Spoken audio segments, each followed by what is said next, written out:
سورۃ العصر۔ عصر کا معنی زمانہ۔ اس کے آغاز میں اللہ تعالیٰ نے زمانے کی قسم اٹھائی، اسی نسبت سے اس کو سورۃ العصر کہتے ہیں۔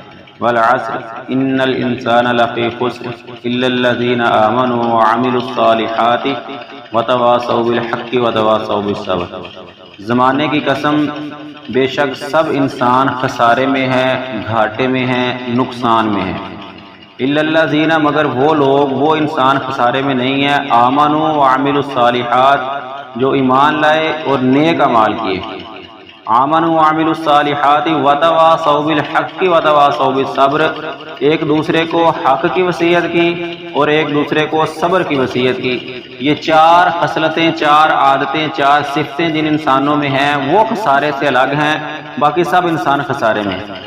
سب سے پہلے یہ سمجھنا ضروری ہے کہ خسارہ اور نفع یہ کسے کہتے ہیں۔ ایک ہوتا ہے راس المال، اصل مال جو انسان کا ہوتا ہے وہ کسی کام میں لگاتا ہے اور اس سے اگر زیادہ پیسے کما لے تو اس کو نفع کہتے ہیں، اگر اس سے کم ہو جائیں تو اس کو نقصان کہتے ہیں۔ تو یہاں جو اللہ تعالیٰ نے انسان کو زندگی دی ہے، اس کی سانسوں کے چلنے تک، یہ عمر انسان کا راس المال ہے، اس کا اصل مال ہے۔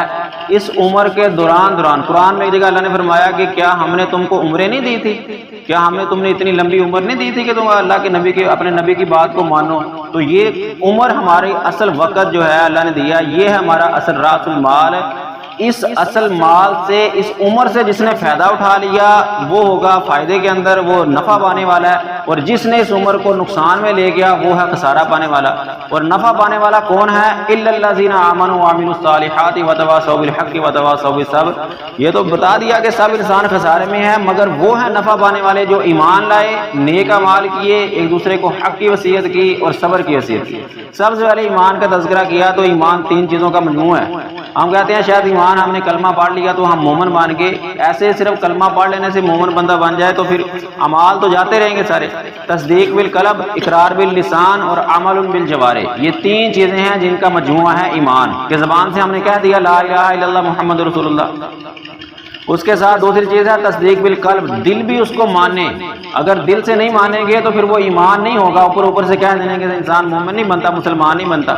جب ہم نے زبان سے کہہ بھی دیا، دل نے مان بھی لیا، اس کے ساتھ ہے عمل بالجوارح، جو کہا ہے اس کے مطابق عمل کر کے دکھائیں۔ عمل بھی کریں گے اسلام کے مطابق تو تب آمن ہوگا، ہم ایمان والے ہوں گے۔ وعملوا الصالحات، اور ساتھ یہ بھی اللہ تعالیٰ نے فرما دیا کہ نیک اعمال کیے، ایمان لائے اور نیک اعمال کیے، وتواصوا بالحق، ایک دوسرے کو حق کی وصیت کی۔ جہاں لوگ دنیا کی طرف بھاگ رہے تھے، دنیا کو اکٹھا کرنے میں لگے تھے، تو یہ حق کی طرف، حق سے مراد ہے دین اسلام، قرآن، نبی صلی اللہ علیہ وسلم کی احادیث، ان کا فرمان، اس کی طرف لوگوں کو لے کے آ رہے تھے۔ بھائی قرآن پڑھو، احادیث پڑھو، نبی صلی اللہ علیہ وسلم کا فرمان پڑھو، اسلام کو زندگی گزارنے کے اسلامی طریقے سیکھو، یہ ہے حق۔ اس کو وہ ایک دوسرے کو وصیت کر رہے تھے کہ اس کو سیکھو۔ جب سارا انسان حق کے اوپر آئے گا تو مشکلات، پریشانیاں آئیں گی۔ نبی صلی اللہ علیہ وسلم نے فرمایا کہ قیامت کے قریب ایسا وقت آئے گا کہ دین اسلام پہ عمل کرنا ایسے ہوگا جیسے ہاتھ کی ہتھیلی پہ انگارہ رکھنا۔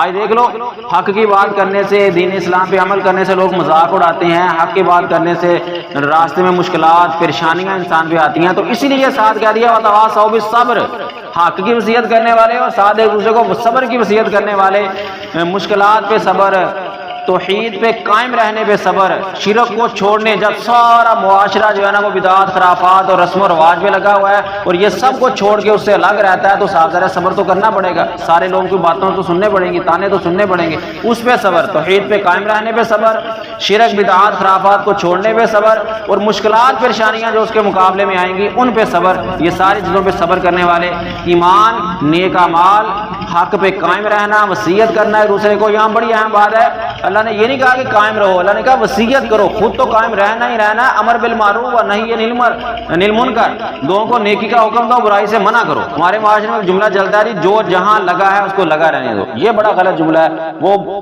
جو یہودیوں کے اندر اللہ تعالیٰ نے ان کو ہفتے کے دن شکار سے منع کیا تھا، ان کے 3 گروہ تھے، ان میں سے ایک یہی تھا نا، جو کرتا رہنے دو، ہم تو نہیں کر رہے نا، وہ بھی برباد ہو گیا تھا، ہلاک ہو گیا تھا۔ بچا کون سا گروہ تھا؟ جو خود بھی شکار نہیں کرتا تھا اور کرنے والوں کو بھی منع کرتا تھا کہ بھائی مت کرو، اللہ نے منع کیا ہوا ہے۔ تو وتواصوا بالحق وتواصوا بالصبر، اس کے اندر امر بالمعروف و نہی عن المنکر ہے کہ بھائی خود بھی نیکی کرنی ہے، گناہ سے بچنا ہے، اور لوگوں کو نیکی پہ لگانا ہے اور گناہ سے منع کرنا ہے، پھر انسان کامیاب ہوگا، خسارے سے نکل کر نفع پانے والا ہوگا، اس کی عمر انسان کی نفع والی بن جائے گی، اور یقیناً یہ عمر نفع والی بنے گی تو جنت حاصل کر سکے گا۔ اللہ تعالی ہمیں حق بات کو سمجھ کے، قرآن کو سمجھ کے عمل کرنے کی توفیق عطا فرمائے۔ وما علیہ